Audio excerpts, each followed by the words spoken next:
তো so guys, সবাই কেমন আছো? আসসালামু আলাইকুম। তো অনেকদিন পরে গেমে ঢুকছি, সিএসএ মাস্টারে উঠছি। তো এবার বলছি 100 স্টার দান দেবো। তারপরে আমার একটা বলতে পারি না এটা কে ফ্যান মনে হয়েছিল, ইনভাইট দিছে। ইনভাইট দেওয়ার পরে বারে বারে ভাই দেহ তোমরাই দেহ কিক মারতাছে, হ্যান করতেছে, তেন করতেছে, আমার বকতাছে।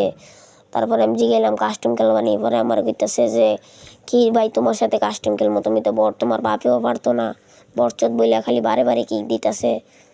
তো দেও তোমরাই হাই কি করতাছি। তো ভাই কিক দেওয়ার পর আমি বলতাছি ভাই তুমি কে, তোমার পরিচয় দাও। কিছুই না দিয়া ভাই বারে বারে কিক দিতেছে। তারপরে মনটা অনেক খারাপ হয়ে গেল যে বারে বারে কিক দিতেছে।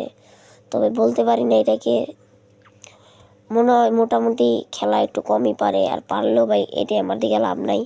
আমার মনটা অনেক খারাপ হয়ে গেছে নিঙ্গা। তারপরে বলছিলাম যে একটা ইউটিউবে ভিডিও বানাবো, তারপরে ভিডিও বানানোর মোডটাও গেছিলো। তারপরও এক বড় ভাই বলতেছে যে কিরে হুসাইন, এখন দিয়ে আর ভিডিও সারস না টিকটকে, ফেসবুকে, ইউটিউবে। পরে আমি বলছি ভাই সারমো, ভাই কেমনে সারমো। কয়েকটা বলা ভাই না সে খালি গরবে ভাই ইনভাইট দিয়ে খালি ইমোট দিয়ে কিক মারে, তারপরে মুড খারাপ হয়ে যায়। কিক করার পরে আর কি ভাই, মন খারাপ করে তো লাভ নাই, একটু ডিজে গান শুনে লই।